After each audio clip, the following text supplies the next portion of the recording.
الحمد لله وكفى وسلام على عباده الذين اصطفى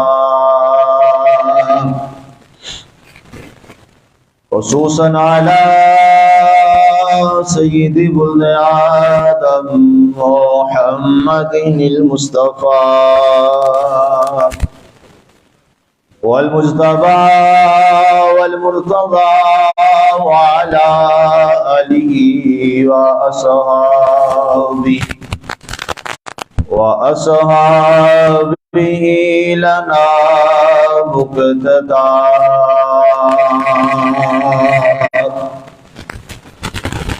أما بعد فأعوذ بالله من الشيطان الرجيم. بسم الله الرحمن الرحيم.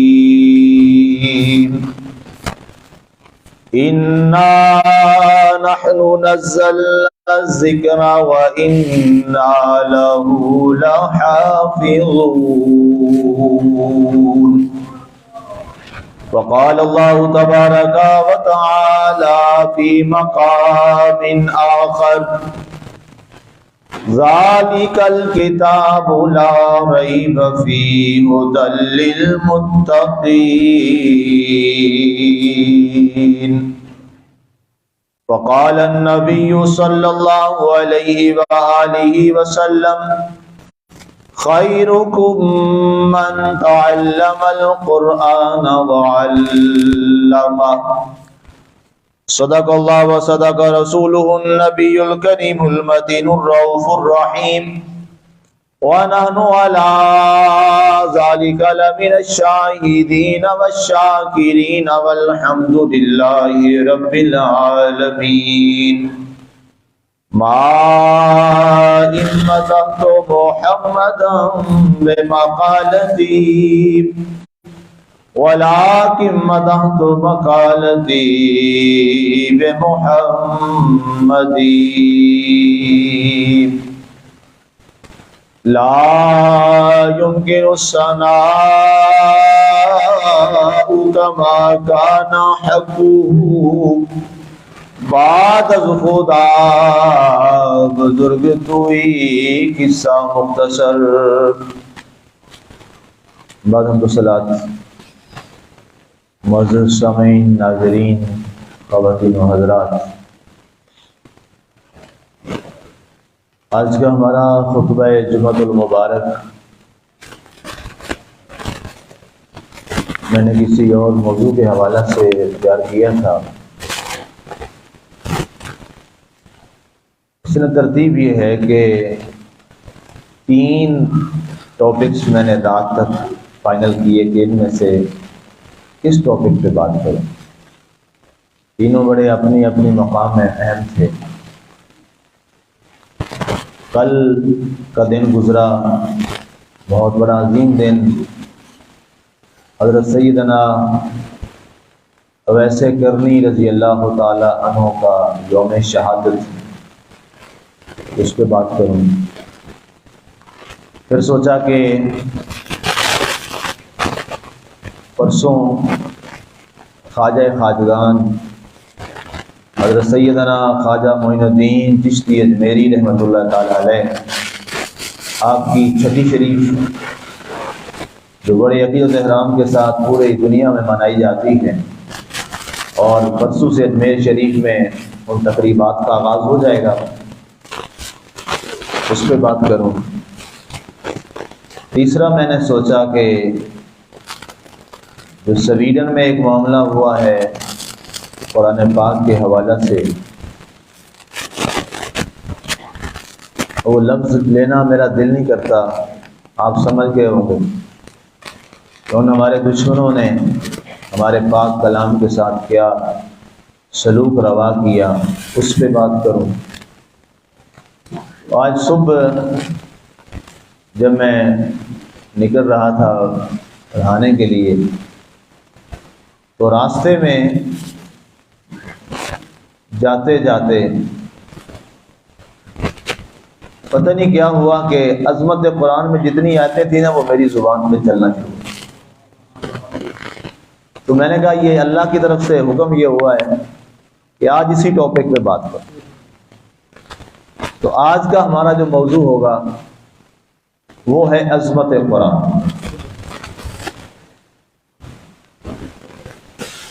اور اس میں چند ایک چیزیں عرض کرنی ہیں، اور پھر میں انشاءاللہ جو قرآن کی آیات میں نے تلاوت کی ہیں ان کی طرف بھی بڑھوں گا، اور مزید اور آیات اس کے ساتھ ساتھ خطبے کا حصہ بنتی چلی جائیں گی۔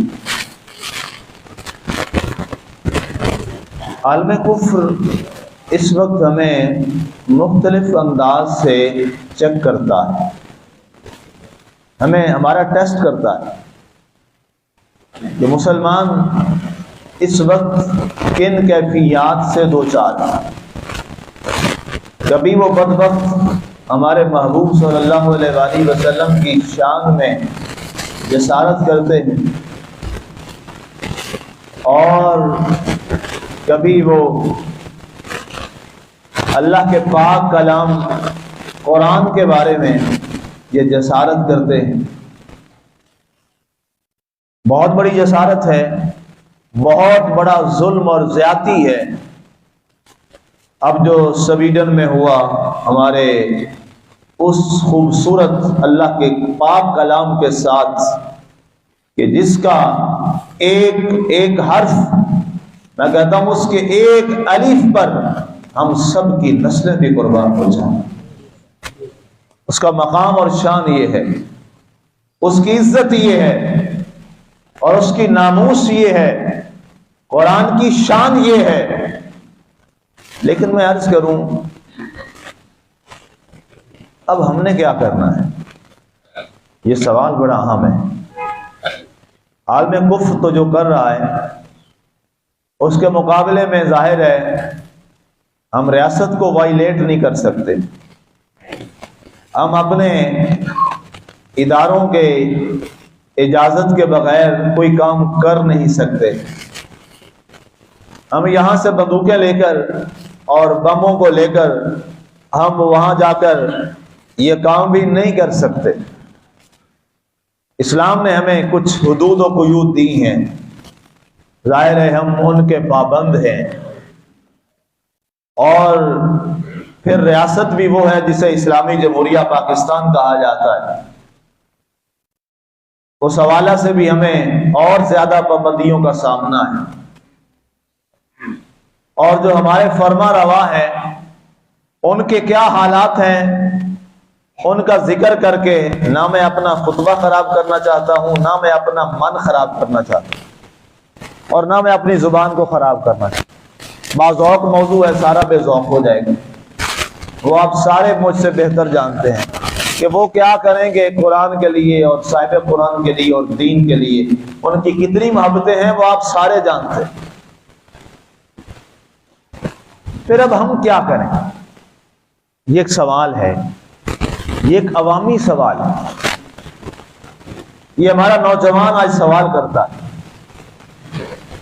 آج کا مغرب تہذیب کا مارا ہوا نوجوان تہذیب زدہ یہ سوال کرتا ہے۔ یہ سوالات مجھ سے اس لیے یہ سارے حقائق پہ نیچے آ کے عوام کی سطح پہ یہ باتیں میں کرتا ہوں، اس لیے کہ میرا سارا دن اس جنریشن میں گزرتا ہے، سارا دن صبح سے لے کر رات تک۔ جو جنریشن اس کیٹیگری کی ہے، جو سائنس پڑھنے والے ہیں، انجینئر ہیں، جو سارا دن مغربی تہذیب کو دیکھتے ہیں، اس میں رہتے ہیں، وہاں سے پڑھ کے آتے ہیں یا پڑھنے جا رہے ہیں، ان کے سوالات سننا بڑا ضروری ہے۔ آپ کی اکثریت وہی نوجوان ہے، آپ کی آبادی کی اکثریت جو ہے وہ نوجوان کی ہے، تو لہذا ان کے سوالات کو سن کر انہیں مطمئن کرنا یہ بھی ہر صاحب منبر کی ذمہ داری ہے۔ اب وہ سوال کرتے ہیں، جی دیکھیں اب آپ ہمیں کہتے ہیں ناموس قرآن کے لیے نکلیں، ناموس رسالت کے لیے نکلیں، ہم حاضر ہیں، نکلتے ہیں، لیکن ہوگا کیا؟ ہم آپ کے لیے سڑکوں پہ آنے کے لیے تیار ہیں، ہم آپ کے لیے ہر احتجاج میں جانے کے لیے تیار ہیں، تو آپ بتائیں احتجاج کرنے کے بعد کیا مسئلہ حل ہو جائے گا؟ یہاں ہوئے نہیں ہیں مسئلے، احتجاج کے بعد بھی یہاں مسئلے حل نہیں ہوئے، حقائق یہی ہیں۔ ریالٹی یہی ہے. پہلے فرانس والا معاملہ ہوا, کتنی جانیں شہید ہو گئیں, شہادت تک پہنچی کتنی جانیں. چاہے ہمارے لوگ شہید ہوئے یا ہمارے فورسز کے لوگ شہید ہوئے, دونوں کلمہ پڑھنے والے تھے, دونوں اپنے ہی ہیں نا. شہید ہو گئے تو کیا وہ والا معاملہ حل ہوا؟ نہیں ہوا. کیا وہ یہاں سے چلا گیا؟ نہیں گیا, اندر ہی. بلکہ آپ کے جو موجودہ وزیر اعظم صاحب ہیں, انہوں نے وہاں سے امداد وصول کی. دشمنوں سے امدادیں دی جاتی, اور پھر دشمن بھی کیسا, جس نے آپ کے نبی پہ اٹیک کیا ہو ریاستی سطح پر. میری بات آپ سمجھ رہے ہیں؟ یہ توجہ اس بات پہ رہے. اب یہ ان بچوں کے سوال بالکل ٹھیک ہیں, ان نوجوانوں کی باتیں بالکل درست ہیں. وہ کہتے ہیں جناب جاننے دے کر بھی حال یہی ہے کہ کچھ نہیں ہوا, تو اب بتائیں پھر کیا کرنا ہے. پھر وہ ہم سے کہتے ہیں کہ آپ مولوی حضراتوں نے, آپ مولوی ہیں, ہماری جانیں بھی ضائع کر دی, تو اب ایسے ہی کرنا ہے. پھر آپ ہمیں مروانا کیوں اور گھسیٹنا کیوں؟ تو اس کا کوئی ہمیں حل بتائیں, سالڈ سولوشن بتائیں کہ ہم نے کرنا کیا ہے. آج ہم اس موضوع پہ بات کریں. ہم آج اس کا حل ڈھونڈیں گے کہ ہم نے کیا کرنا کیا ہے. نہ سڑکوں پہ جا کے مسئلہ ہی حل ہو رہا ہے, جانے دے کر بھی دیکھ لیا ہے پھر بھی مسئلہ حل نہیں ہوا, قربانیاں بھی دے لی ہیں پھر بھی مسئلہ حل نہیں ہوا. تو پھر کیا کریں؟ تو آئیے میں آپ کو عرض کروں, اس کا ایک ہی حل ہے, ایک ہی حل ہے. اور اگر اس حل پر قوم نے اپنے آپ کو تیار کر لیا اور مسلم امہ اس کے لیے تیار ہو گئی, تو میں آپ کو ذمہ داری سے کہتا ہوں کبھی بھی کسی کی جسارت نہیں ہوگی, نہ نبی کی گستاخی کی, نہ قرآن کی گستاخی. وہ ہے کیا, وہ کام ہم نے کیا کرنا ہے؟ وہ ایک سادہ سا کام ہے. آج چونکہ ہمارا موضوع قرآن کے حوالے سے, ناموس قرآن کے حوالے سے, سویڈن میں جو حال ہوا, ہمارا موضوع ہے, اس لیے اب میں قرآن پاک کی طرف آپ کو لا رہا ہوں. اب انہوں نے قرآن پاک کے ساتھ گستاخی کا یہ معاملہ کیا. جو بھی یہ معاملہ ہو, مسلمانوں کا ہر بچہ, نوجوان, بزرگ وہ طے کر لے کہ یہ ہمارے کلام قرآن پاک کی شان کو کم کرنا چاہتا ہے, اس کی بے حرمتی کر کے ناموس قرآن کو ہمارے دلوں سے اور ہماری نسل سے نکالنا چاہتا ہے. ہم نے کیا کرنا ہے اس کے جواب میں؟ ہم نے یہ کرنا ہے کہ اب ہمارا ایک ایک بچہ, ہمارا ایک ایک نوجوان, ہمارا ایک ایک بزرگ, وہ گھر میں ہو, راستے پہ ہو, چوراہے پہ ہو, گاڑی میں ہو, سفر میں ہو, حضر میں ہو, وہ جہاں جہاں چلے گا اس کی زبان پر قرآن کی تلاوت جاری ہو جائے. وہ جہاں کھڑا ہوگا, ہماری گاڑیوں سے گانے بند ہو جائیں. کیا کریں؟ آج کے بعد ہم اپنی گاڑیوں میں قرآن کی تلاوت کرنا شروع کریں.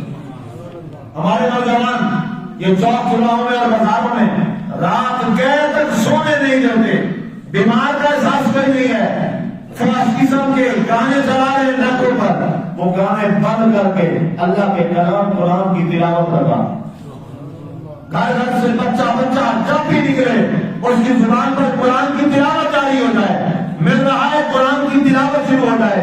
جو قرآن کی تلاوت کرتے ہیں وہ قرآن کو ترجمے سے پڑھنا شروع کرتے ہیں, جو ترجمے سے پڑھتے ہیں وہ قرآن کی تفسیر شروع کر رہے ہیں. جب مسلمانوں کے گھر گھر سے, در و دیوار سے, راستے پر, چوراہوں پر, سواریوں میں, سفر میں, حضر میں, گھر میں, باہر, جہاں جہاں وہ جائیں گے, مسلمان اپنے قرآن کی صداؤں کو بلند کرنا شروع کر دیں گے. وہ جیسے گستاخی کریں ہم اور بڑھا دیں, عالم کفر خود بخود رک جائے گا, کہے گا ٹھہر جاؤ, یہ تو ہم نے الٹا انہیں قرآن کے ساتھ لگا دیا ہے, ہم نے تو ان کو قرآن سے دور کرنا تھا. ہم جیسے گستاخی کرتے ہیں یہ قرآن سے اور جڑتے چلے جاتے ہیں, یہ قرآن سے جڑیں گے یہ تو غالب آ جائیں گے. وہ فوری طور پر یہ حرکتیں چھوڑ دیں.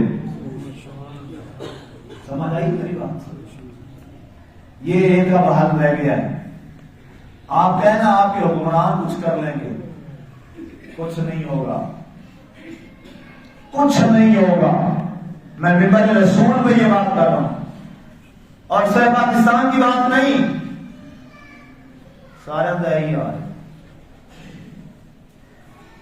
آپ ان سے امید رکھیں گے وہ لوگ قرآن کی عظمت کے پہرے دیں گے جو 70 لاکھ مسلمانوں کے کافر مودی کو ہار پہنا ہے، وہ ناموس کی بات کریں گے، وہ قرآن عظمت قرآن کے پہرے دیں گے، وہ بات کریں گے جو اپنے ملک میں اسرائیل کے جہاز لینڈ کروائے، وہ بات کریں گے۔ کیا سمجھتے ہیں؟ ہم نے بہت وقت جہالت میں گزار دیا، ہم نے بہت وقت جذبات میں گزار دیا، ہم نے بہت وقت جذباتی باتیں میں گزار دیا۔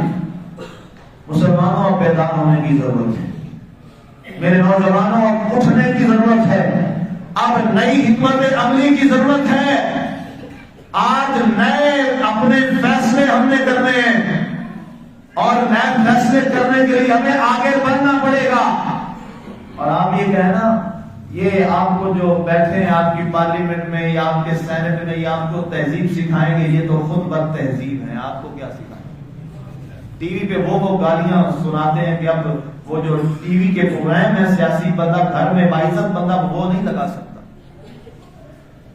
کتنی غلیظ گالیاں چلتی ہیں، سن سکتے ہیں آپ؟ کس قدر وہاں پر برے جوکس لگائے جاتے ہیں، آپ سن سکتے ہیں؟ یہ آپ کے اور میرے نمائندے نہیں ہیں۔ معذرت کے ساتھ ہم نے اپنی مدد آپ کے تحت بات کرنی ہے اور ہم نے اس نظام کو چلانا ہے۔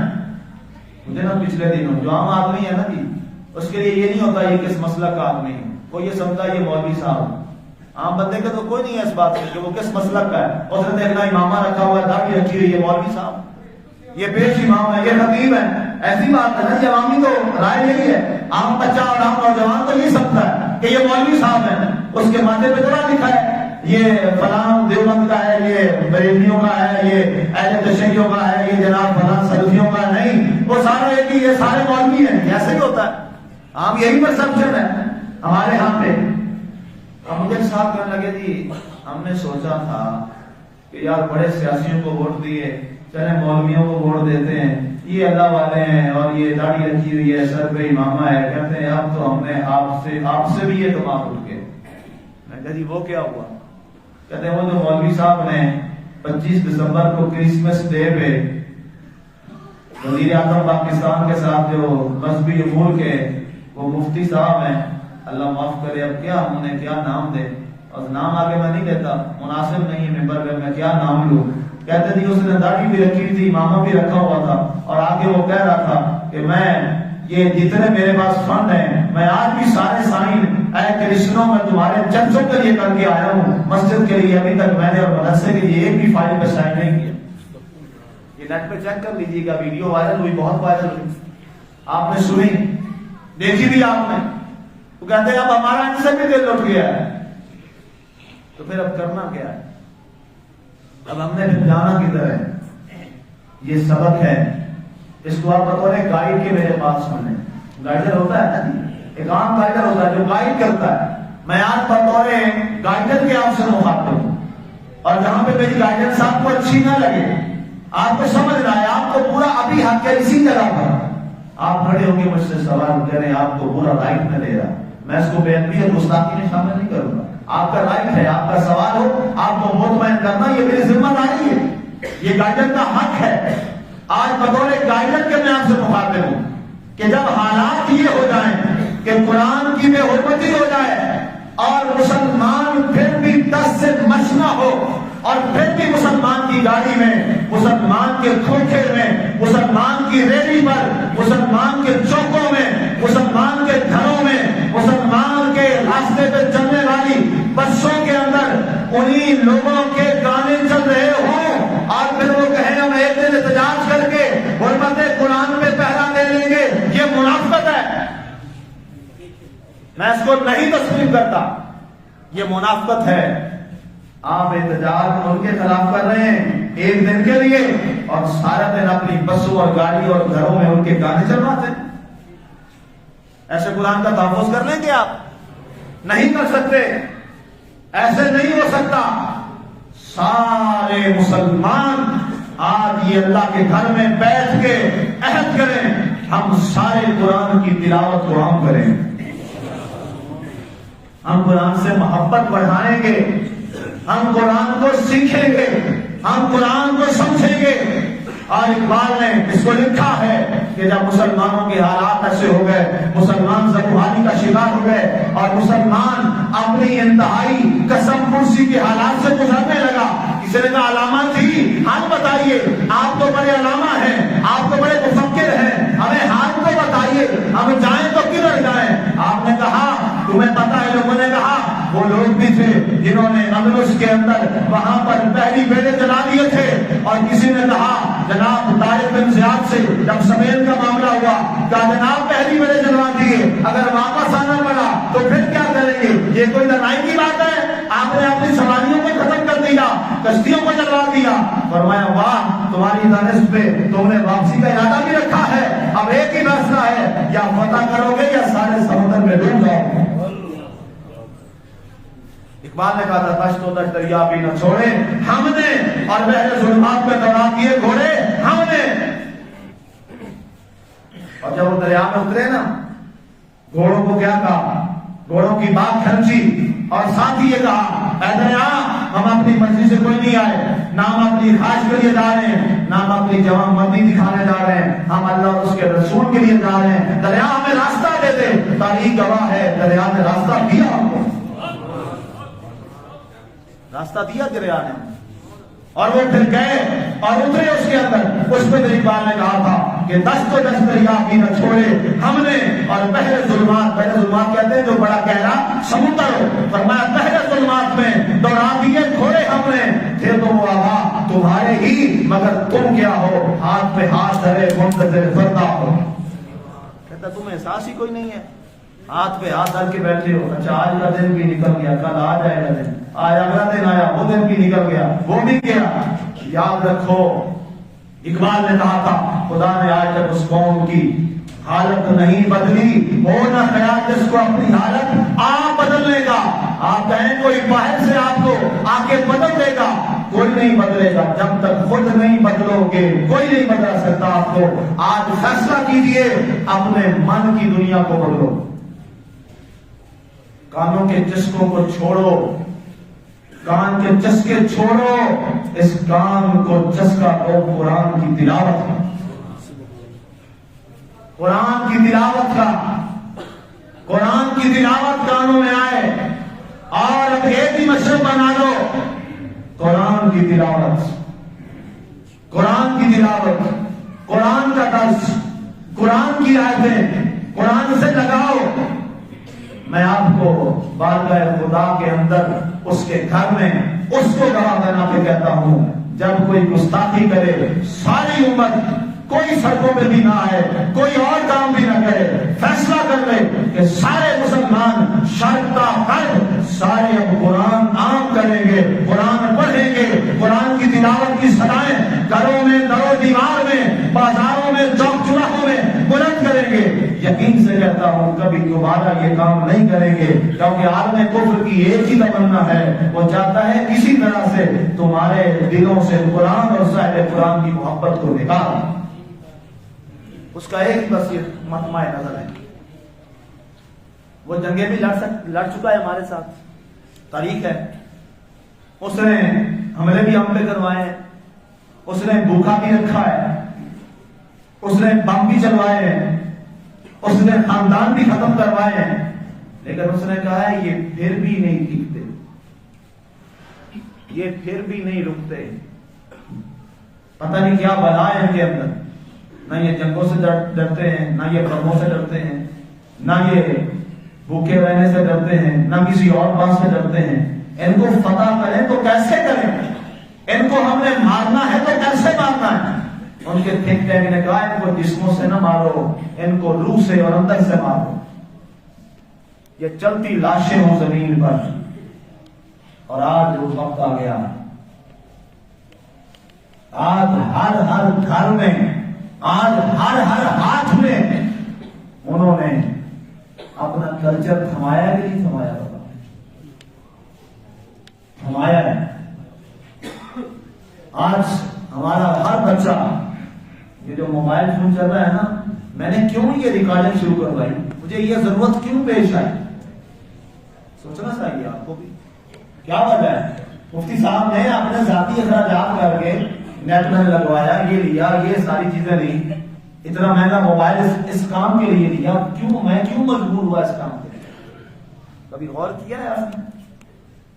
اس لیے کہ اب جو میرا دشمن ہے وہ جو مجھ پہ اور میری ملت کے نوجوانوں پہ اٹیک کر رہا ہے وہ اس کے ذریعے کر رہا ہے.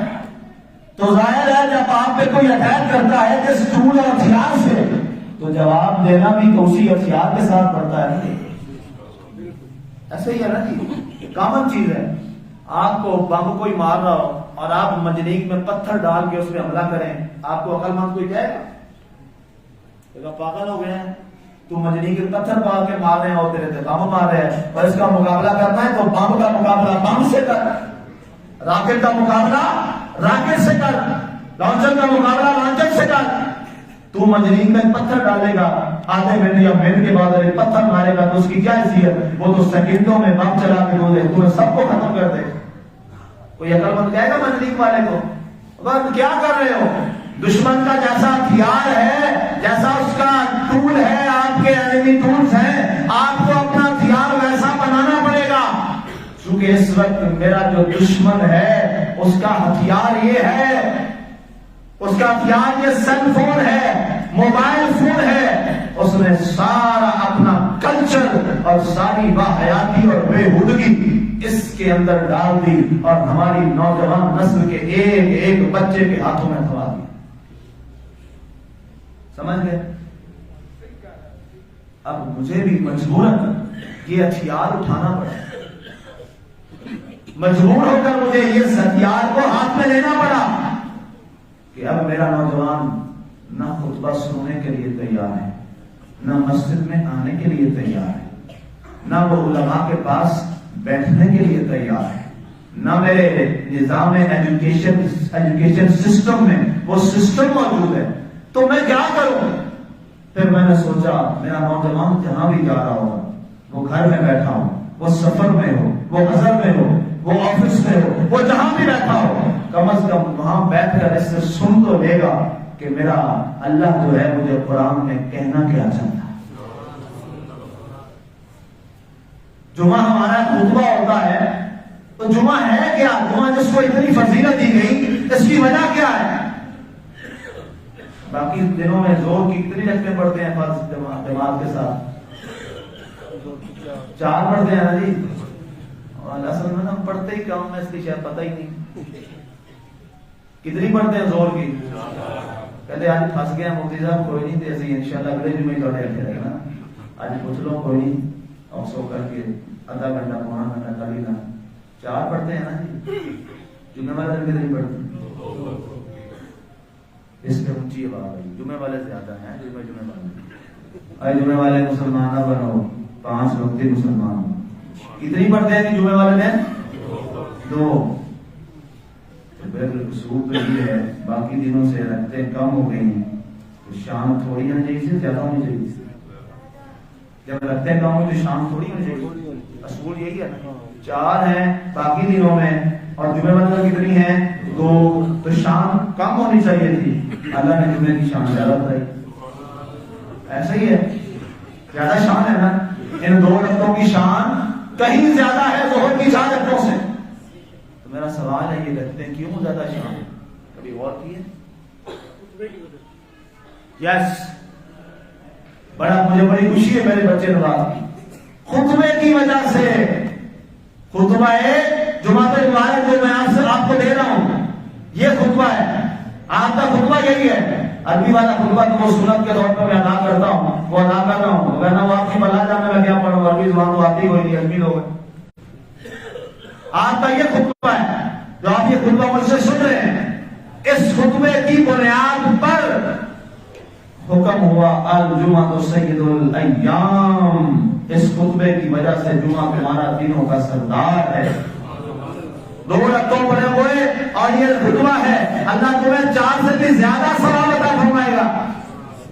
یہ خطبہ قائم مقام ہو گیا. تو پھر جب قوم اس سے ہٹ جائے اور پھر یہ کہے کہ ہم ایک دفعہ آ کر تمہارے ساتھ احتجاج میں کھڑے ہو جائیں گے اور اس کے بعد واپس شام کو گھروں میں آ جائیں گے، تو بتائیے سویڈن کو فرق پڑے گا؟ ایمانداری سے بتاؤ، سویڈن کو کوئی فرق پڑے گا؟ ہاں ہمیں ضرور پڑ جائے گا، ہماری کوئی چیز ٹوٹ جائے گی دوران احتجاج، کوئی لڑائی شڑائی ہو جائے گی، ہماری ادارے ہمیں روکیں گے، ہمارے بچوں کو، ہمارے واقع کو سخت کلامی ہو جائے گی، کوئی جھگڑا ہو جائے گا، یا اگر خدا نہ خاصہ کوئی معاملہ ہو تو بات آگے تک چلی جاتی ہے، مسائل بڑھ جاتے ہیں، انتشار ان کے ہاں نہیں پھیلے گا، انتشار کہاں پھیلے گا؟ آپ کے اور میرے ملک میں۔ اور افسوس یہ ہے قرآن کی گستاخی بھی میرے ملک کی ہوئی، میرے مسلمان کی ہوئی، اور جان بھی میرے مسلمان کی ہوئی۔ ہم عقل مند ہوئے یا بے وقوف؟ بے وقوف۔ دنیا کہے گی بڑے بے وقوف ہیں یار، جان بھی دی، گستاخی بھی اپنی کتاب بھی کروائی، یہ کاہے کے سمجھدار ہیں؟ تو پھر کرنا کیا ہے؟ پھر حل کیا باقی بچے گا؟ ہاں، جس سے فرق پڑے گا سویڈن کو۔ یہ میرے جملے بار بار میں دوہرا رہا ہوں، اگر اللہ کے حضور میں آپ سے پوچھوں گا آپ جواب دو گے، حق بات نہیں بتاؤں گا تو میرا گریبان ہوگا قیامت والے دن، اور آپ کے ہاتھ۔ مفتی صاحب آپ ہمارے مقتدیات تھے، آپ ہمارے امام تھے، آپ نے ہمیں صحیح گائیڈ نہیں کیا، اللہ کے سامنے کھڑے ہو کے جواب دیں، میں مجرم اور آپ کے ہاتھ، اور جب صحیح گائیڈ کروں آپ اس پہ عمل نہ کریں تو پھر اس روز معاملہ اس کے برعکس ہو۔ کھڑے ہم نے اللہ کے سامنے ہونا ہے۔ اللہ نے قرآن میں کہا ہے یوم ندعو کل اناس بامامہم، یہ قرآن کی آیت ہے۔ اللہ فرماتا ہے قیامت والے دن ہم سارے لوگوں کو ان کے امام کے ساتھ بلائیں گے۔ یہ میں نہیں کہہ رہا، قرآن کہہ رہا ہے یوم ندعو کل اناس بامامہم، ہم سارے لوگوں کو ان کے امام کے ساتھ بلائیں گے، آؤ بھائی امام اور مقتدی کھڑے ہو جاؤ، تو نے کیا کیا جو ممبر پہ تھا آج تم بھی بتا، اور جو نیچے یہاں بیٹھے تھے ممبر والوں کی سننے والے کے، تم بتاؤ تم نے کیا کیا۔ فیصلہ ہوگا اللہ کے دربار میں۔ اب یہ ذہن میں رکھ لیجیے، جواب ہم نے اللہ کے دربار میں دینے ہیں، ہم نے کھڑے اللہ کے دربار میں ہونا ہے۔ یہ دنیا کی زندگی آتی ہے، یہاں کیا ہے یہ چھوڑ دیجیے، اصل حساب و کتاب کیا ہے وہ تو اس کی بارگاہ کے اندر ہے۔ جب اس بارگاہ میں جائیں گے تو آپ سے اور مجھ سے ایک ایک بات کا حساب ہوگا، ایک ایک بات کے بارے میں پوچھا جائے گا۔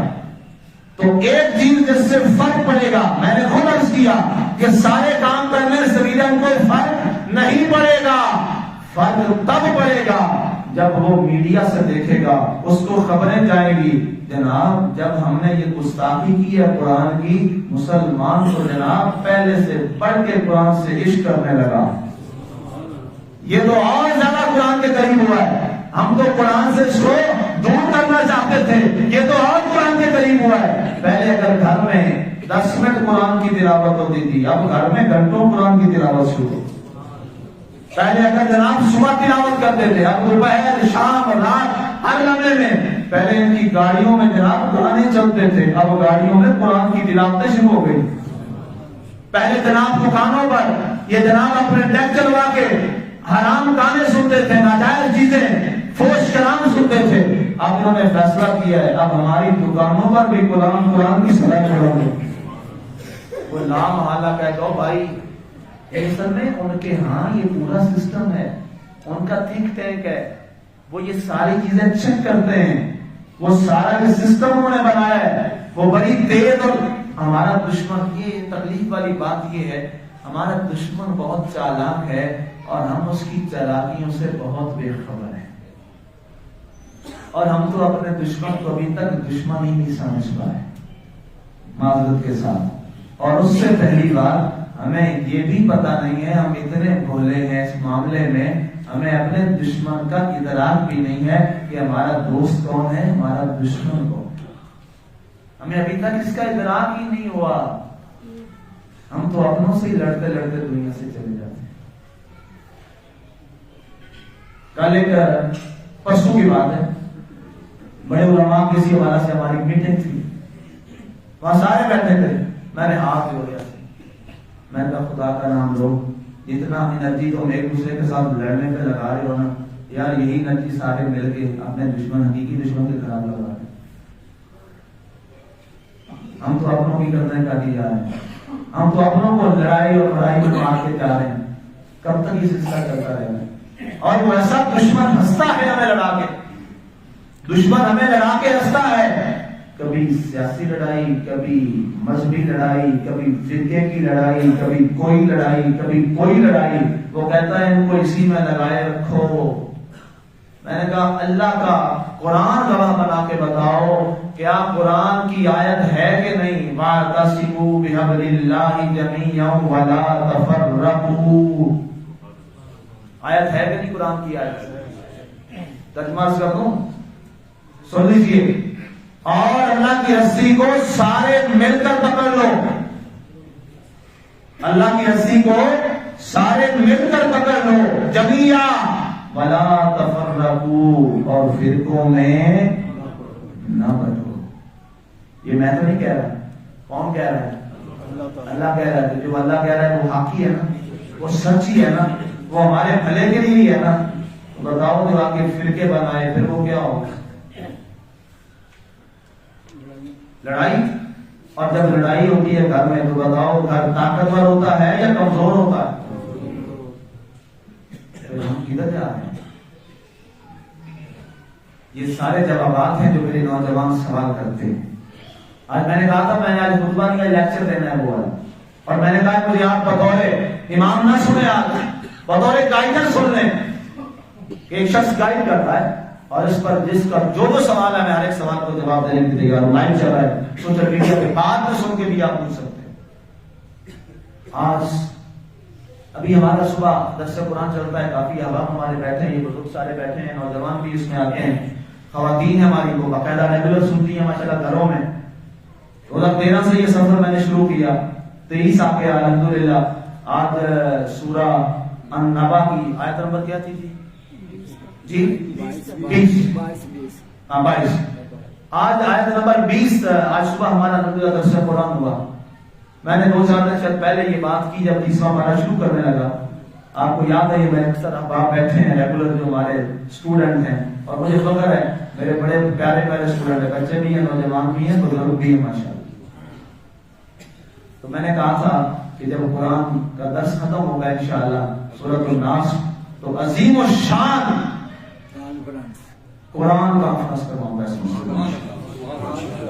یہ میرا آپ سے وعدہ ہے. اور اس میں ہوگا کیا؟ ایک تلاوت، ایک نعت، اور باقی سارے قرآن کے درس ہو. میں اسکالر بلاؤں گا یونیورسٹی سے، اداروں سے انشاءاللہ، جو آپ کو بتائیں گے اور آپ کو سمجھائیں گے کہ اس قوم کی ضرورت کیا ہے اور اس قوم کے سارے مسائل کا حل کیا ہے. سارے مسائل کا ایک ہی حل ہے، وہ قرآن ہے.